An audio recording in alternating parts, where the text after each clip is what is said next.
Bonjour à tous, bienvenue sur le plateau de la chaîne normande. Aujourd'hui, j'ai le plaisir de recevoir Jean-Louis Fell. Jean-Louis Fell, vous êtes chef d'entreprise sur notre région. Vous êtes acteur depuis déjà 25 ans dans le domaine des ressources humaines. Vous avez commencé par un parcours de commercial, mais déjà depuis bien longtemps, vous êtes expert en ressources humaines. Vous êtes un homme passionné par les relations humaines. Ça se traduit comment en réalité ? Cette passion, c'est peut-être par la rencontre. Je crois qu'on se construit à travers les autres, dans le regard des autres, dans le regard qu'on porte sur les autres. Je crois que ce qui me passionne, c'est d'apprendre au contact des autres et se rendre compte qu'on a toujours parfois un premier jugement qui peut être contradictoire avec peut-être ce que la personne est. Et l'intérêt, c'est d'aller chercher la richesse, d'aller chercher le potentiel. Il y a tellement de gens qui ont des choses à donner aux autres que c'est fabuleux. C'est ça la passion, c'est d'apprendre et d'apprendre aux autres et d'apprendre par les autres. Alors ça, c'est votre caractère, mais c'est aussi un parcours de vie. Hein. Vous avez été membre du CJD, du Centre des Jeunes Dirigeants. Le Centre des Jeunes Dirigeants, je dirais presque que c'est mon école. C'est là où j'ai appris l'entreprise. C'est là où j'ai envie de créer mon entreprise parce que au CJD, on dit l'homme au cœur de l'entreprise. Et je crois qu'aujourd'hui, de plus en plus, malgré tout ce qui se passe, ce qui est passionnant, c'est de voir que la force d'une entreprise, ça vient de la force des hommes et des femmes qui composent cette entreprise. Donc c'est ce qui m'a plu dans ce réseau. Dans d'autres réseaux, comme le réseau Entreprendre, où il y a des belles valeurs, d'accompagner des dirigeants d'entreprise, justement, qui veulent créer, qui veulent reprendre une entreprise, de les accompagner, de ne pas les laisser seuls, et de leur montrer que les difficultés qu'ils rencontrent, peut-être qu'on les a déjà rencontrés et qu'on va les aider à trouver des solutions. Et puis l'APM, bien sûr, l'APM où on se rencontre une fois par mois, où on apprend. Et c'est là où on fait preuve d'humilité parce qu'on a l'impression parfois de maîtriser énormément de choses. Et puis quand on a quelqu'un qui est spécialisé dans un domaine, on est subjugué par le fait qu'il y a encore beaucoup de choses encore à apprendre. Alors parlons un peu de votre entreprise, oui. Je vous ai invité pour ça. Cette entreprise, elle s'appelle Vacom, vous l'avez créée il y a plus de 20 ans sûrement ? Oui, il y a 24 ans, ça va faire 25 ans bientôt, et c'est en étant au CJD, chez les cadres dirigeants, ou en étant avec d'autres chefs d'entreprise, en valorisant le parcours qu'ils avaient, en voyant tout ce qu'ils avaient pu créer, je me suis dit, moi aussi j'ai envie de créer, j'ai envie de me lancer, j'ai envie de prendre des risques avec d'autres personnes, et puis créer de l'emploi, parce qu'aujourd'hui on parle beaucoup de l'emploi, et ça permet aussi de créer de l'emploi, et avec toujours le plaisir et l'efficacité. Alors c'est quoi le métier de Vacom ? Expliquez-nous ça. Alors le métier de Vacom, c'est de valoriser le capital humain, valoriser et optimiser le capital humain d'une entreprise. Là, je ne vous étonne pas avec tout ce que je viens de vous dire. Et on intervient dans une entreprise avec une offre plutôt globale, puisqu'on intervient avec 5 activités. Oui. La formation, bien sûr, la formation. Alors formation, tout ce qui concerne le développement personnel, tout ce qui concerne le développement commercial, le management, bien sûr, et puis les ressources humaines. En plus de la formation, nous intervenons aussi dans les entreprises avec des missions de conseil. Ouais, donc recrutement, par exemple ? Alors, le recrutement est une troisième. Le conseil, c'est tout ce qui concerne la gestion prévisionnelle des emplois, des compétences, de mettre en place des entretiens annuels dans les entreprises, la stratégie de formation aussi qu'il faut avoir, enfin tout un tas de missions qu'on nous confie. Le recrutement, vous avez raison, bien sûr, on accompagne les entreprises sur le choix des talents et des futurs talents. Je crois que ce qui est important dans le recrutement, c'est de se dire que c'est bien un CV, c'est bien l'expérience, mais c'est bien aussi de toujours se projeter, de voir que la personne va apporter quelque chose de supplémentaire à ce qu'elle a déjà fait ailleurs. Et puis, pour terminer, nous sommes aussi centre de bilan, donc de tout ce qui est orientation professionnelle. Donc nous intervenons dans tous les bilans qui existent, nous avons toutes les habilitations.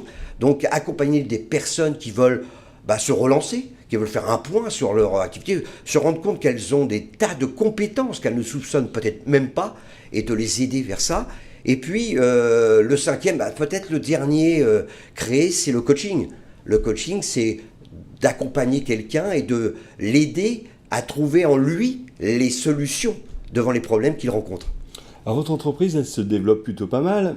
Quelles sont vos valeurs ? Parce qu'on sent beaucoup d'énergie là dans la façon dont vous nous présentez Vacom, mais j'imagine que c'est aussi basé sur des valeurs. Oui, complètement. Alors là, vous employez un mot qui m'est cher, évidemment. Mais déjà, Vacom, c'est le sens de l'humain. C'est un peu notre slogan. Et dans le sens de l'humain, on pourrait dire qu'on sait qu'on a 5 sens, visuel, auditif, kinesthésique, olfactif, gustatif. Et le sens de l'humain, c'est tenir compte de cela aussi, avoir ce côté intuitif de ressentir les émotions des autres autour de nous. Donc ça, c'est le sens de l'humain. On peut l'expliquer aussi, le sens de l'humain, par une direction, aller vers l'humain toujours, valoriser l'humain, et puis également une explication, une signification, ça veut dire quoi? Ça veut dire quoi l'humain dans une entreprise? Ça veut dire quoi la place de l'humain? Et puis dans nos valeurs, alors on a pour habitude de dire qu'on est une société à part. Alors si je vous dis ça, vous allez dire, tout le monde le dit, mais nous, on le proclame, pourquoi? Parce que nos valeurs sont à part. Donc vous avez A, 2P, A, R, E. Le premier A, c'est l'ambition. C'est-à-dire, c'est avoir l'ambition de donner, de recevoir. C'est l'ambition de grandir et de faire grandir. Après, vous avez le premier P, c'est le plaisir. C'est prendre du plaisir, c'est faire des choses sérieusement, mais sans se prendre au sérieux. Vous avez le deuxième... C'est un mot qui n'est pas très utilisé, le plaisir dans l'entreprise. Ah, le plaisir, de plus en plus. Et je peux vous assurer que, justement, je crois qu'une entreprise, pour bien vivre, doit apporter du plaisir, du bien-être et avoir de l'efficacité. Après, le deuxième P, si vous voulez, c'est le professionnalisme. Être professionnel et apporter des solutions concrètes aux gens qui nous font confiance. Vous arrivez à un autre A, puisque j'ai commencé par le premier A d'ambition, c'est l'autonomie, c'est rendre les gens responsables. Responsables de leur comportement, responsables des relations qu'ils entretiennent. Et je crois que c'est hyper important encore aujourd'hui. C'est toujours la faute de l'autre. Non, je crois qu'on a tout en nous pour réussir. Après, nous arrivons sur les 2 dernières lettres de à part, toujours. Donc le R, c'est le respect. C'est le respect de la différence, c'est le respect de l'autre. Je crois qu'aujourd'hui, on est dans un monde de l'information, vous êtes bien placé pour le savoir.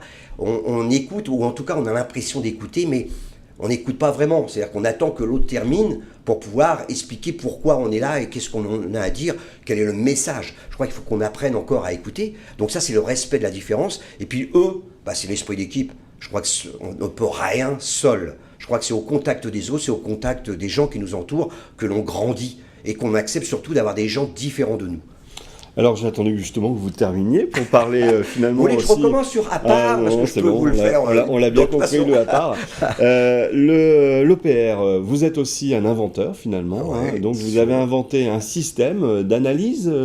Comment on peut appeler ce système qui s'appelle optimisation du potentiel relationnel. Alors c'est très savant. Oui, alors pas savant du tout. Donc dans l'équipe Vacom, il y a des psys, il y a des psychologues bien sûr qui nous aident. Mais je crois que la méthode OPR, s'il fallait, bien sûr, vous expliquer comment elle fonctionne, mais s'il fallait la décrire par rapport à d'autres méthodes, mais américaines, suédoises, canadiennes qui existent. Là, c'est une méthode rouennaise. Ah, c'est une méthode franco-francaise et rouennaise, il faut le dire. Alors, j'associerais peut-être un peu à Havraise quand même, parce que je suis né au Havre. Bon. Donc je suis un petit peu Havrais, même si je suis rouennais depuis maintenant 30 ans. Donc c'est vrai, et cette méthode qui maintenant a été utilisée par plus de 40 000 personnes, donc on a maintenant un peu de recul depuis 25 ans. Si vous voulez, c'est à base d'un questionnaire, on arrive à comprendre comment une personne fonctionne. C'est-à-dire vers quoi elle va. Car ce que je crois, et je crois vous l'avoir déjà dit, et ça va vous faire plaisir, parce que tout à l'heure on parlait du mot plaisir, vous m'avez repris, je crois qu'on ne fait bien longtemps que ce que l'on aime. Donc à partir du moment où on arrive à déterminer qu'une personne a des envies, des besoins qui correspondent à certains domaines, eh bien le fait dans une entreprise, c'est de créer les conditions pour qu'elle puisse avoir réponse à ses propres besoins. Donc l'OPR permet de bien se comprendre, bien se connaître, s'accepter tel que l'on est, et se rendre compte qu'on a d'énormes choses à modifier, mais tout en restant soi-même. Le but, c'est pas de changer, c'est de changer ses comportements. Bien se connaître, c'est finalement classer un peu ses forces et ses faiblesses, c'est ça Oui, bien sûr. Forces et faiblesses, en sachant que je crois qu'on peut travailler sur ses faiblesses sans jamais oublier ses forces. Je crois qu'il ne faut pas essayer d'être quelqu'un d'autre. C'est de minimiser éventuellement les faiblesses dans un domaine bien précis, dans une relation. Je crois qu'une force peut être une faiblesse. Une faiblesse peut devenir une force. Donc je crois que c'est ça. Alors là, je vous ai parlé du côté individuel de l'OPR, mais il y a aussi le côté collectif. Le fait d'arriver à comprendre simplement que la personne que j'ai en face de moi, bien sûr, fonctionne différemment et que si elle m'énerve, si elle ne fait pas ce que je souhaite, c'est parce qu'elle a une autre façon de voir la vie. Le fait d'accepter ça, ça permet de transformer ce que nous on appelle les différences, les difficultés en complémentarité. Cet outil, il est au cœur finalement de Vacom ou c'est un outil parmi les autres? Non, je dirais que c'est plus qu'un outil, c'est une démarche. C'est une démarche de respect. Ça veut dire qu'à partir du moment où j'ai le profil de quelqu'un, je sais qu'il fonctionne comme ça. Donc je ne vais pas essayer qu'il devienne comme moi, je ne vais pas essayer de faire en sorte qu'il soit autrement. Je vais l'accepter comme il est. Quelqu'un qui est introverti, par exemple, on n'en fera pas un extraverti. C'est ça. Non, mais on va lui expliquer pourquoi. Parce que s'il est introverti, c'est parce qu'il a beaucoup de pudeur. Donc c'est aussi une qualité, c'est aussi un respect de l'autre. Donc c'est pour ça que peut-être il va moins s'exprimer qu'un extraverti, mais c'est pas une tare. Et je crois que c'est ça, ce dont ont besoin les gens aujourd'hui, c'est de prendre confiance en eux. Je crois qu'on est dans une société où il y a quand même pas mal d'informations qui pourraient malheureusement nous entraîner vers le pessimisme, mais l'optimisme, c'est avoir confiance en soi. C'est avoir confiance dans les talents que nous avons tous. Mais quand on regarde la chaîne normande, on est optimiste. C'est vrai. Et donc, je vous ai invité aussi, parce que c'était pas juste pour parler de Jean-Louis Fell, de Vacom, parce qu'il y a un truc qui m'a intrigué. J'ai vu que depuis quelques années, votre projet, votre entreprise, elle vous dépasse. Vous êtes en train d'essaimer à travers un réseau de franchisés un petit peu partout en France. Alors moi, un vrai, vous l'avez dit, un Normand, Oui, un qui a Rouennais, vous pouvez le dire. une entreprise qui tourne bien et qui arrive à l'exporter dans d'autres régions de France. Ça m'intrigue, je trouve ça assez fantastique. Alors racontez-nous combien d'agences déjà vous avez ouvert. Alors, aujourd'hui, donc, oui, c'est vrai. Donc, on a développé un concept de franchise depuis maintenant 2008. La première franchise s'est créée à La Roche-sur-Yon. Voilà. Aujourd'hui, nous avons 15 franchises. Donc, nous sommes sur 17 implantations en comptant Rouen et Le Havre, où nous sommes également. Donc, 15 franchises. Donc, ça veut dire que je crois que la franchise, j'y pensais depuis un certain nombre d'années, et les gens qui me connaissent pourront en témoigner, mais c'est aussi un moyen de continuer l'aventure. Continuer l'aventure avec d'autres personnes.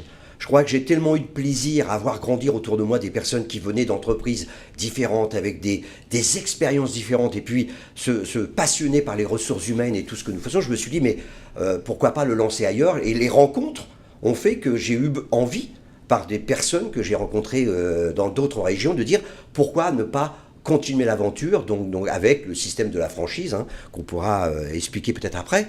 Et ce qui est intéressant, c'est d'arriver à se dire, nous avons une offre globale. Vous l'avez entendu, 5 activités, ce qui fait que toute entreprise peut avoir envie de travailler avec Vacom. Donc cette offre globale, en plus, on la propose à proximité, parce que je crois beaucoup à l'offre. Alors il y a un terme qui définit ça, c'est l'homme local. Vous savez, global et local. Ça veut dire oui, on a des grandes oreilles quand on va dans une entreprise, parce qu'on peut répondre à beaucoup de problématiques vécues par l'entreprise, mais on est à proximité, on connaît le terrain, on connaît les entreprises, on connaît les partenaires, on connaît les hommes et les femmes qui composent le territoire. Et c'est ça que j'ai voulu à travers les franchises, c'est ça que nous voulons développer à travers ce système de franchise. Alors quand on est salarié et qu'on cherche finalement à créer son entreprise, on peut penser franchise. Quels prérequis il faut avoir, quelles qualités il faut avoir? Alors de manière un peu générale, puis regardons un peu aussi par rapport à votre franchise à vous. Alors là, qu'est-ce qu'il faut avoir comme prérequis, comme compétences pour Vacom, pour la franchise Vacom? Oui, par exemple, est-ce qu'il faut, il faut être ingénieur, il faut un bac plus 12, Alors, il faut avoir déjà créé une entreprise? Il faut avoir bac plus, je ne sais pas. Donc ça ne se situe pas avec ça. Ce que nous recherchons, ce sont des entrepreneurs. Ce sont des gens qui ont envie d'entreprendre, de créer leur entreprise. Donc ce ne sont pas que des gens qui veulent faire ce métier passionnant de consultant. Non, c'est pas que ça. C'est des gens qui ont envie de créer leur entreprise. Ce que nous recherchons aussi, ce sont des gens avec de l'expérience. La compétence vient aussi de l'expérience, de la mise en application de certains savoirs. Donc les CV ronflants avec tant mieux, je veux dire, c'est pas ça qui fera qu'on va pas prendre les gens, mais avant tout, c'est l'expérience dans une entreprise, dans un rôle de management ou d'animation. Connaître les rouages d'une entreprise, connaître les relations dans une entreprise. C'est ça qui ressort. Après, vous avez bien sûr d'autres qualités commerciales, de négociation, de relations, ou l'aptitude aussi à faire vivre des réseaux. Et réseaux, pour l'avoir évoqué, c'est quelque chose de formidable. On est dans un monde de réseaux. C'est de rencontrer des gens avec des valeurs communes et avoir envie de collaborer avec la confiance. Donc, et puis, également, ce qui nous importe aussi, c'est l'intérêt que portent les futurs franchisés à l'individu. C'est-à-dire au besoin de donner. Ce côté bienveillant, ce côté tolérance qu'il faut avoir, qu'on a tous en valeur, mais qu'il faut mettre à profit dans ce métier qui est ô combien passionnant, d'apprendre aux autres à grandir. Mais on grandit autant en faisant grandir. Aujourd'hui, un franchisé, ce qu'il souhaite, c'est que sa franchise, elle fonctionne. Oui. Donc j'imagine que lorsque vous rencontrez des candidats, vous êtes exigeant aussi sur ces candidats. Parce que quelqu'un qui n'aurait pas, entre guillemets, le niveau, qui n'aurait pas les qualités requises, qui n'aurait pas les valeurs, qui ne partagerait pas les mêmes valeurs que vous, ça va être compliqué. Oui, alors, ce qu'on essaie de faire, pour l'instant, ça marche plutôt très bien, donc tant mieux. Mais ce qu'on essaie de faire, c'est de voir que cette personne va vraiment, je vais presque dire, s'éclater, se faire plaisir dans ce métier. Nous, ce qu'on va regarder, c'est son parcours, effectivement, ce qu'il sait, mais surtout, ce qui nous importe, c'est de l'accompagner. Ça veut dire que quelqu'un qui nous choisit, que nous choisissons, c'est vraiment de sens, eh bien nous allons le former. Donc on a un parcours de formation de 26 jours de formation, ce qui est très important sur entre 1 et 2 ans. Vous vous impliquez personnellement dans cette formation? Oui, toujours. De toute façon, je rencontre énormément les franchisés parce que je me fais plaisir de les voir grandir, puis ils m'apprennent des tas de choses. Donc ça veut dire que vous avez 26 jours de formation donc, où on va leur apprendre notre métier à travers des kits qui sont montés. Il y a l'OPR, bien sûr, dont on a parlé, qui fait notre caractéristique et notre valeur, mais également des méthodologies, toutes des méthodes qui vont permettre à ces personnes-là d'être à l'aise dans des missions, mais on va les accompagner également. Formation, accompagnement. 26 jours de formation, 8 jours d'accompagnement. Je peux vous dire, c'est énorme. Et ces personnes que nous allons accompagner, on va leur donner cette confiance, mais aussi toutes les techniques que nous maîtrisons depuis 25 ans et que nous continuons à développer. Je crois que c'est ça l'importance. Alors à l'inverse, les candidats à rentrer dans un système de franchise, ce sur quoi ils doivent veiller, quels sont les pièges à éviter? Alors là, je peux parler que... Oui, en général, parce que je crois que d'abord, c'est de ressentir un osmose avec les dirigeants de la franchise, de se sentir bien. Donc c'est pour ça que nous, on privilégie le fait qu'ils viennent nous voir. À Rouen, on va les voir sur le terrain également, plusieurs fois. Ils rencontrent chez nous, en tout cas, plusieurs personnes. Donc ce qu'il faut qu'ils se sentent bien. Je crois qu'ils aient envie de se dire, tiens, je vais travailler, je vais apprendre de ces personnes-là. Là où il faut qu'ils soient aussi vigilants, c'est d'avoir une base financière. Parce qu'on peut parler de ça aussi, qui leur permettent dans un premier temps de pouvoir s'offrir, entre guillemets, la franchise en question et d'avoir l'argent nécessaire, peut-être pour les premiers mois, où il y a une activité à développer. Même si le franchiseur est là, c'est au franchisé de développer son business. Et ça, c'est important de rendre autonome ces gens-là. Donc, c'est ça, je crois, c'est se sentir bien et sentir qu'il y a, alors après, des études de marché, bien sûr. Nous, on encourage nos futurs franchisés à faire eux-mêmes les études de marché dans la ville où ils sont, pour se rendre compte si oui ou non. Mais vous savez, il y a un marché partout, parce que nous, on intervient dans toutes les entreprises, quelles qu'elles soient, une personne, l'homme seul qui peut travailler seul, un agriculteur, jusqu'à des entreprises multinationales. Alors tous les chefs d'entreprise qui nous regardent, là, qui ont un bon business, comme on dit, une entreprise qui fonctionne bien, peuvent avoir l'idée de franchiser leur concept, de franchiser leur entreprise. Ça serait quoi le conseil principal pour regarder une entreprise, pour savoir si elle est franchisable? Ouais, déjà de bien maîtriser le concept. De l'avoir bien sûr expérimenté pendant un certain nombre d'années. Je rappelle que Vacom existe depuis 25 ans et que ça fait 8 ans qu'on a développé ce concept de franchise. Donc, alors il y en a qui vont dire on a perdu du temps. Non, je crois qu'on s'est préparé. Ce qui est important aussi, c'est d'avoir les personnes en interne qui vont former les franchisés, ce qui est le cas pour nous. Parce que nos franchisés sont formés par les professionnels qui sont à Rouen, qui sont là depuis au minimum 10-15 ans chez Vacom, qui maîtrisent et qui continuent d'apprendre. Je crois que c'est ça, c'est bien de bien aborder le concept et surtout d'avoir cette envie de donner. Je crois que c'est important. Alors bien sûr, il y a redevance, il y a droit d'entrée, évidemment, il y a des flux financiers qu'il faut y avoir, mais je crois que c'est aussi le désir de réussite du franchisé. Je crois que, moi je dis souvent, quand on me demande c'est quoi la franchise, oui, c'est du business, évidemment. Bien sûr, mais c'est avant tout une aventure humaine. C'est avoir envie de reproduire une réussite, une certaine réussite ailleurs, avec des personnes différentes, et que l'on va accompagner pour qu'ils réussissent leur vie professionnelle, leur vie en sens large. Finalement, c'est partager sa propre réussite avec d'autres. Oui, c'est avoir envie. Et même de continuer sa réussite à travers la réussite des autres. Je crois que c'est ça aussi qui est formidable. Ouais, c'est assez altruiste. Vous êtes également l'auteur d'un livre, votre premier ouvrage, j'espère qu'il y en aura d'autres, qui s'appelle Bien dans sa peau. On se demande, avec toutes les activités que vous avez, quand est-ce que vous trouvez le temps pour écrire un livre? Bravo. Donc ce livre, il s'appelle Bien dans sa peau, sans vouloir celle des autres. Alors on sent d'ailleurs le petit trait d'humour qui vous caractérise peut-être, aux éditions Duno. Alors c'est quoi le principal enseignement lorsqu'on parcourt ce livre? Alors, je vous en ai demandé un, il n'existe plus. Hein, non, on peut encore le trouver sur Internet. Je donne pas les adresses, mais c'est Duno, l'éditeur. Donc déjà, rien que sur le site de Duno, vous pouvez l'avoir, vous pouvez vous le procurer. Il a eu un certain succès, puisque je crois qu'on a dépassé les 6000 ventes, donc ce que pour un livre assez technique, même s'il se lit très facilement. Ce que je veux toujours faire, en tout cas moi qui viens du terrain, qui viens de la base, c'est rendre simple des choses compliquées ou des choses complexes. Donc l'humain, c'est complexe. Donc c'est rendre simple. Donc il est je rassure ceux Surtout qui dans voudraient... un monde où il y a beaucoup de gens qui veulent rendre compliquées les choses simples. Oui, voilà, oui, je crois. Nous, on essaie de rendre simple. Donc, le livre, franchement, ça peut intéresser n'importe qui. Et au contraire, c'est peut-être pour mieux se comprendre. Donc, l'enseignement de ce livre, c'est de dire qu'on a tout en nous pour réussir. Et notre mode de fonctionnement n'est ni bon ni mauvais. Il est ce que l'on en fait dans la relation, dans la situation dans laquelle on est. Et je crois qu'on a tous à travailler sur soi. Avant de demander aux autres de changer, avant de demander aux autres de s'améliorer, je crois que le plus important, c'est de changer soi-même, ses comportements, ses réactions, sa relation. Et là, je vous assure, pour l'avoir pratiqué, et puis pour toujours apprendre à le pratiquer aujourd'hui, on a l'impression que tout change autour de nous. Arrêtons de vouloir que ce soit les autres toujours qui changent.